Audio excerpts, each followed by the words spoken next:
A super, super happy birthday to the amazing John Abraham. Thank you for being so fantastic on our show and for being such a great guy, such a superstar, such a wonderful colleague and co-star, and wishing you all the very best.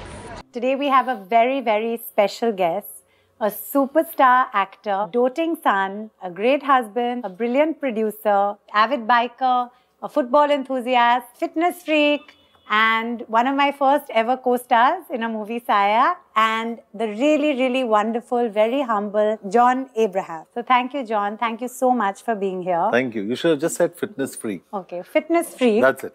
Okay. The others don't matter really. Now that I've started like that, you also have to return the praise at some point. Yeah, but no, I know, but honestly, I love the way you lifted your leg in that yoga pose where I saw it at the Mumbai Marathon. It's fantastic. I think you're super fit, and I'm happy to see you after such a long time and looking so happy and blessed mother of two. And you've not aged, and that's beautiful. Thank you. And honestly, same to you.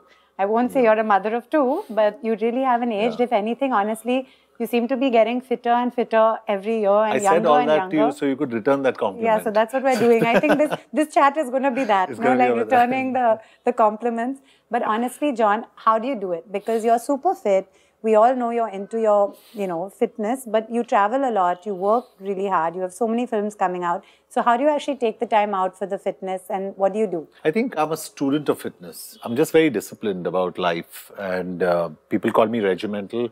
But on a day off, I sleep by 10 o'clock.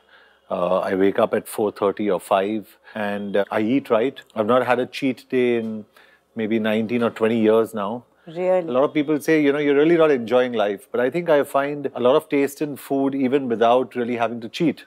It's just about finding the right kind of foods. Is there anything that's your favorite dish? Something your mom makes you really love? Yeah, my mom makes dhan saag dal because she's Parsi, and I think that's one of my most favorite dishes. And most of the dals that we make in the house don't have oil. Yeah. And everything is made on a non-stick pan with just one spray of the pan spray. This is really, really useful because, as you know, this is a show for families, parents, women and children, and ways in which we can hopefully help.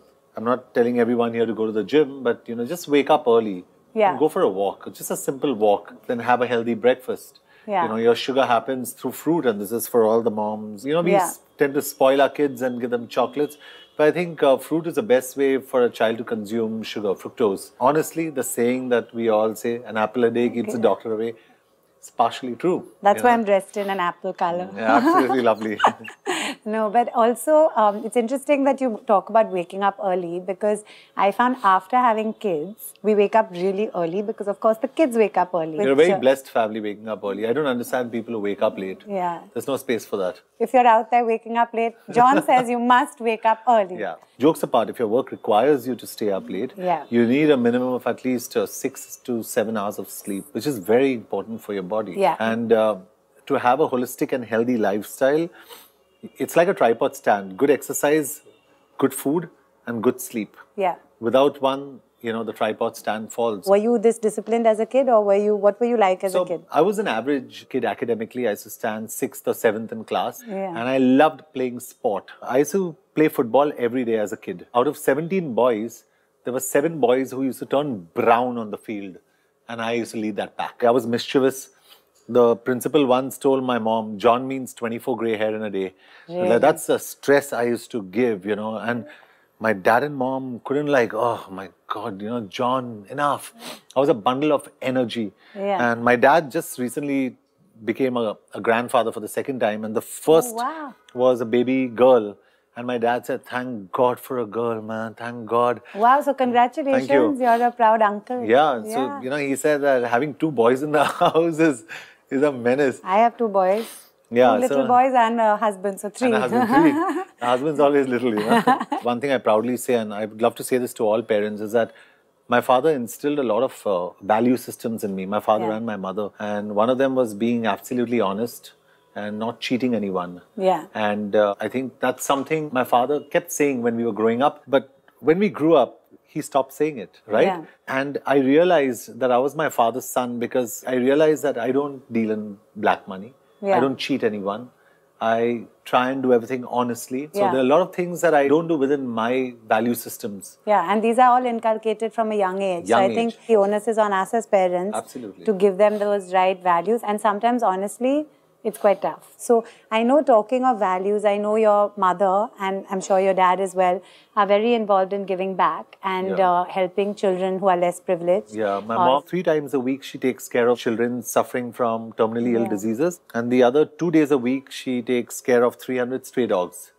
And another 2 days a week, she goes to the home for the aged and takes care of old people. Because Tara, young girls your age or younger than you come with their parents, and I've seen it with my eyes. I saw this guy come with his dad, and he said, "Dad, you stay here today in the home for the aged." And he said, "I'll come back tomorrow and I'll pick you up." He never came back. Really? He never came back. He went off to the US. He never came back. His father passed away.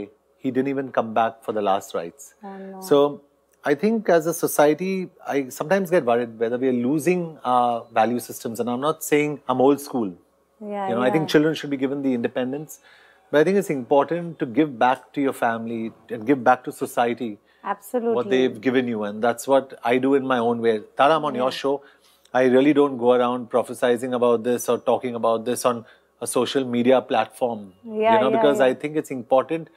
Like my father says, your character speaks when you do and you don't talk about it. Yeah, but I know you're very philanthropic, and I know about your mom, and I think it's amazing the work she does. And in fact, because the show, it has a deeper purpose apart from sitting and chatting, we want to try and help. So there are different NGOs that, through the show we can support, where we can actually auction some furniture or something and raise money for an NGO of your choice. So perhaps if your mom is an NGO specifically through the hospital or something, we'd really like to try and help in some way. So I think, John, you sound like you're very ready to become a dad. I am.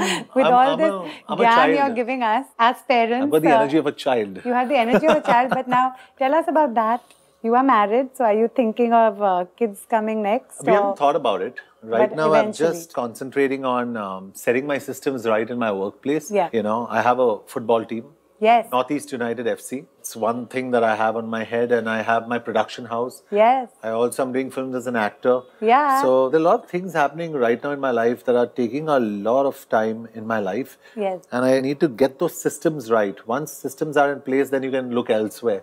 But right now, it's just about getting those systems right. Okay, but can I just tell you just one thing? As a friend, sometimes you can't plan too much either. You can't plan too much, but I think you must have children only if you're ready to be a hands-on parent. Otherwise, don't have children. Yeah, I And agree. I've seen a lot of parents today, when they have their children, they have children thinking that their relationship with their spouses will become better. I'm stating facts. Some of them have children because they feel it's natural progression, it's a way of life, and you have to have children. My belief is that all the reasons to have children are not necessarily right. You need to have children if you want to have the joy of parenthood, and you want to bring up someone with a lot of love and care. And I believe, again, my choices are very different. The way I look at life is very different. I look at the world as being very populated, and I've been told that, but if you have a kid of your own, you'll understand. And I understand that. But I think there's so many underprivileged kids out there that probably need a home, a shelter, and a parent. Yeah. If not two. Yeah. And I think they need to be provided for. I have to say, I've known you for a very long time, but this chat has actually opened up many new sides to you. Yeah, for people who don't know Tara. Okay, now are you making fun of me? No, I'm making fun. I think you're the sweetest, and Thank you are actually the funniest co-star I've ever worked with. Really? Yeah. Really? Don't and tell I still me. remember, I would never see you now on don't say anything set, embarrassing. and I would wait on set, and suddenly I'd hear someone say, "Hi," and I knew, she still does that? Okay, she still does that. Okay, and I knew Tara's I don't walked do in. anything like that. And everybody on set would do, "Hi." I'm a very... Stop it. But that was sweet. That was fun. We had a great time. We had a lot of fun. We did. It doesn't seem like it was so long ago. Maybe they'll do a Saya too. You never know. That was a lot of fun. But again, coming back to kids and parents, I think India is probably the most progressive country. We have more than 650 million youngsters below the age of 35. If you define young as below the age of 35. So we are a force to reckon with. It's about giving direction to the young, and to Absolutely. the youth. And I think we're in safe hands. Thank you so much, John. I can't tell you, we've all really loved listening to you, and we're really looking forward to have you back on the show. I'll come. And also, we hope one day soon you'll be coming here as you're anyway a parent, because you're fathering so many responsibilities. But perhaps one day with a little baby also, maybe. Maybe when you become a grandparent. I don't know. But thank you, really a huge thank you. Thanks, Tara. Thank you. Do write in to me on our social media handles, and for latest updates, do log on to our website. Till we meet again, bye-bye.